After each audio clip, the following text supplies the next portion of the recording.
ಎಲ್ಲದ್ರವಾ ಬುಟ್ರ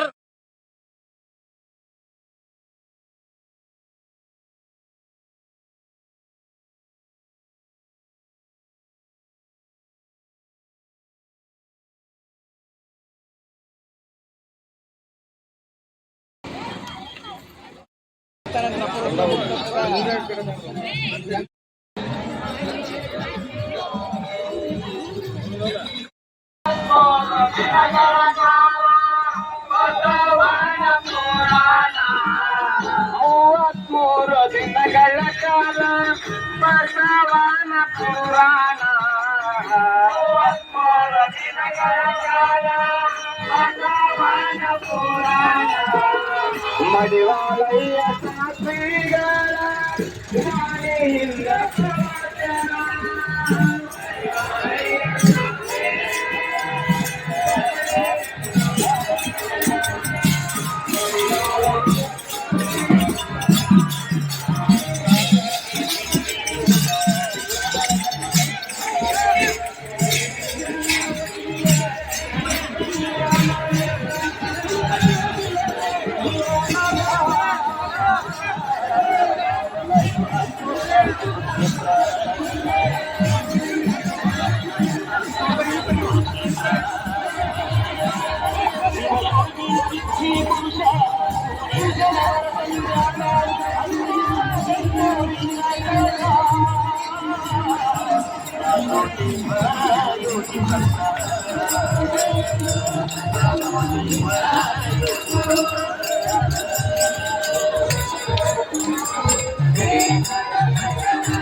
ಇಂದ್ರಾಕ್ ಬರಂಗಿಲ್ರಿ ಜರ್ಜಿ ಕಾಲ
ಒಳಗೋದ್ರೆ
ಅವ್ರು ಗರ್ಭಿಣಿ ಒಬ್ಬೊಬ್ಬರೇ ಬರ್ರಿ.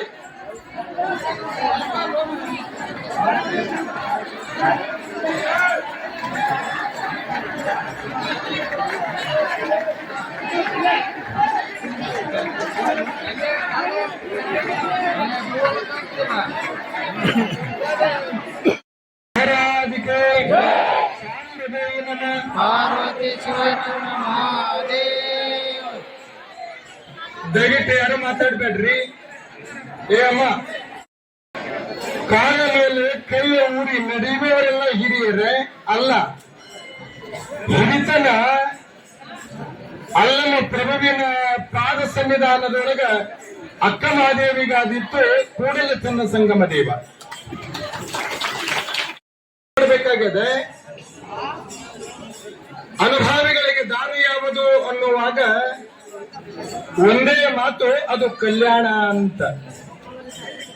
ಆ ಕಲ್ಯಾಣದ ಬಸವಾದಿ ಶರಣರ ದಿವ್ಯ ಪಾದಕ್ಕ ನಮನಗಳನ್ನು ಸಮರ್ಪಣೆ ಮಾಡಿ ಹೋಗೋದು ಅಂತಲ್ಲ, ಎಲ್ಲ ಬಸವಾದಿ ಶರಣರ ಚರಿತ್ರೆ ಒಳಗ ಮುಖ್ಯವಾಗಿ ಯಾರು ಬರ್ತಾರ ಅಂದ್ರ ಉಳಿವಿ ಚನ್ನಬಸವಣ್ಣ ಬರುತ್ತ. 60 ವರ್ಷದವರೆಗೆ ಹಿರಿತನದ ಪಟ್ಟ ಸಿಗಲಿಲ್ಲ ಅಲ್ಲಿ.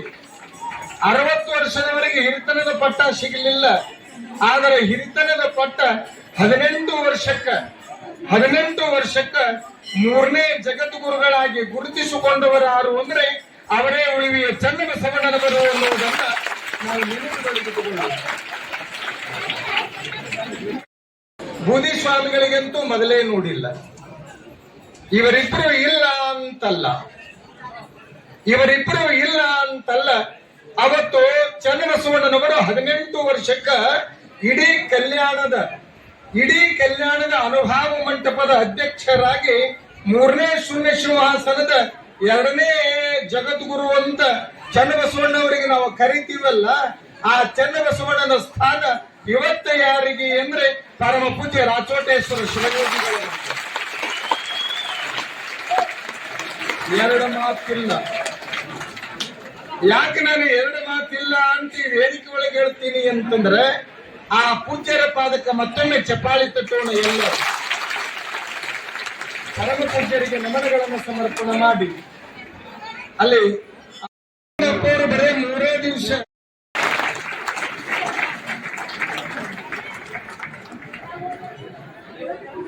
ಚಪ್ಪಾಳಿ ತಟ್ಟಿ ಸ್ವಾಗತವನ್ನು ಕೋರಿ ನಮನಗಳನ್ನು ಸಮರ್ಪಣೆ ಮಾಡಿ ಇನ್ನು 775 ಲಿಂಗಗಳ ಸ್ಥಾಪನೆ ಒಳಗ ನೀವು ಬೇಕಾದ್ದು ಮಂತ್ರ ಹೇಳಿದ್ರು ಕೂಡ ಗುರುಗಳ ಹಸ್ತ ಮುಟ್ಟದಾಗ ಮಾತ್ರ ಅದು ದೇವರಾಗ್ತದೆ. ಮತ್ತು ಬೆಳವಾಟ ಮಠದ ಚಟಸ್ಥಲ ಬ್ರಹ್ಮ ಡಾಕ್ಟರ್ ಸೋಮಶೇಖರ ಶಿವಾಚಾರ್ಯರಿಗೂ ಕೂಡ ಚಪ್ಪಾಳಿ ತಟ್ಟಿ ಸ್ವಾಗತವನ್ನು ಕೊಡೋಣ. ಇನ್ನು ನಮ್ಮ ಚನ್ನಬಸವಣ್ಣನ ಅರ್ಚನೆ ಒಳಗ ವೇದಮೂರ್ತಿ ಪಂಡಿತ್ ಶಂಕರೇಶ ಶಾಸ್ತ್ರಿಗಳು ಬಹುಶಃ ಅವರುಗಳು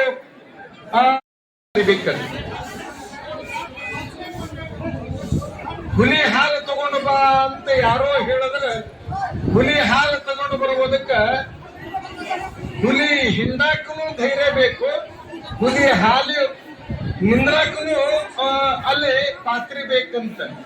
ಈ ಪಾತ್ರೆ ಒಳಗೆ, ಈ ನಮ್ಮ ಸ್ಟೀಲ್ ಪಾತ್ರೆ ಒಳಗ ಆ ಹಾಲು ನಿಂದ್ರಂಗಿಲ್ರಿ. ಹುಲಿ ಹಾಲು ನಿಂದ್ರಬೇಕು ಅಂತಂದ್ರ ಅದು ಬಂಗಾರದ ಪಾತ್ರೆ ಇರ್ಬೇಕ. ಯಾಕ್ರಿ ನಾನು ಈ ಮಾತನ್ನ ಹೇಳ್ತೀನಿ ಅಂತಂದ್ರೆ, ಪಾದಯಾತ್ರೆ ಒಳಗೆ ಜಾಗ ಸಾಲಾರಕ್ಕಂತಾರೆ ಇರ್ಲಿ. ಡಾಕ್ಟರ್ ಜಗದ್ಗುರು ರಾಚೋಟೇಶ್ವರ ಶಿವಾಚಾರ್ಯರು ನಾನೊಬ್ಬನೇ ಅಲ್ರಿ, 1 ಲಕ್ಷಕ್ಕೂ ಹೆಚ್ಚಿನ ಭಕ್ತರ ಆತ್ಮವನ್ನ ಸಹಜವಾಗಿ ಅವರ ಆ ಎದೆಗೆ ಕಿವಿಕೊಟ್ಟು ಕೇಳಿದಾಗ ಎಲ್ಲರೂ ಏನಂತ ಆ ಆತ್ಮ ನುಡಿತಿತ್ತು ಅಂದ್ರ, ನಮ್ಮ ಅದ್ದೋರಿಗೆ 33 ದಿನ ಅನ್ನ ಇಲ್ಲ, ನೀರಿಲ್ಲ, ಗಾಳಿ ಇಲ್ಲ, ಬೆಳಕಿಲ್ಲ. ನಮ್ಮ ಅದ್ದೋರು 33 ದಿನ ಶಿವಯೋಗದೊಳಗದಾರ. ಇನ್ನೊಂದು 8 ದಿನ ಪಾದಯಾತ್ರೆ ಮುಂದಕ್ಕೆ ಹೋಗ್ಲಿ ಅಂತ ಎಲ್ಲರ ಎದೆಯೊಳಗಿನ ಮಾತ ಹೊರಗಂದಿಲ್ಲ.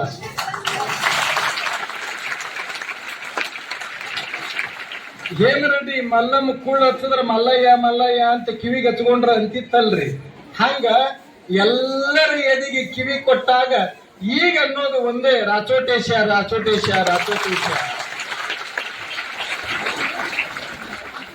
ಎಲ್ಲರೂ ನಾವೇನು ಅವರು 8 ದಿನ ಪಾದಯಾತ್ರೆ ಮುಂದಕ್ಕೆ ಹೋಗಲಿ ಅನ್ನೋದು ಅವರವರ ಮನದೊಳಗಿನ ಆಸೆ ಏನು ಅಂದ್ರೆ, ನಮ್ಮ ಅಪ್ಪವರು ನಮ್ಮ ಆಸ್ತಿ. ಹೌದು, ನಮ್ಮ ಅಪ್ಪವರು ನಮ್ಮ ಆಸ್ತಿ. ಅಪ್ಪ ಚೆನ್ನಾಗಿದ್ದಾಗ ಮಕ್ಕಳು ಉತ್ತಮರಾಗ್ತಾರೆ ಅಂತ. ನಾನು ಒಳಗಡೆ ರಾತ್ರಿ 11 ಮ್ಯಾಗ ಬಾಗಿಲು ಹಾಕೋದಕ್ಕ ಒಳಗಿಬ್ರು ಇದ್ರು, ನಮ್ಮ 101 ಮತ್ತು 2 ನೀವು ಹೊರಗೋರಿ ಎಂದೆ. ಹೊರಗೋರಿ ಅಂತ ಅವ್ರನ್ನ ಹೊರಗೆ ಹಾಕಿ ಬಾಗಿಲು ಹಾಕೋದಕ್ಕ ನಾ ಏನು ಮಾತಾಡ್ತೀನಿ ಅನ್ನೋಕ್ಕಿಂತ ಮೊದಲೇ ಅಪ್ಪವ್ರು ನನಗೊಂದು ಮಾತಂದ್ರು, ನಿಮ್ಮ ಮಾತು ನಾನು ಯಾವತ್ತೂ ಸ್ವಾಗತ, ಆದ್ರ ಪಾದಯಾತ್ರೆ ಬಿಟ್ಟು ಮುಂದೆ ಮಾತಾಡ್ರಿ ಅಂತ.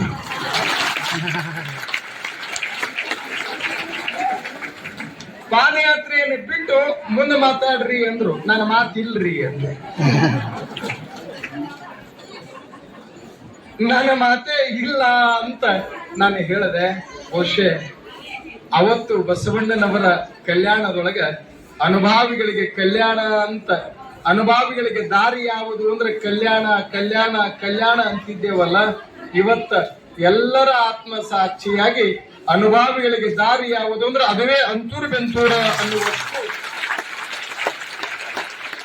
ಪರಮ ಪೂಜ್ಯರು ಎರಡನೇ ಕಲ್ಯಾಣ.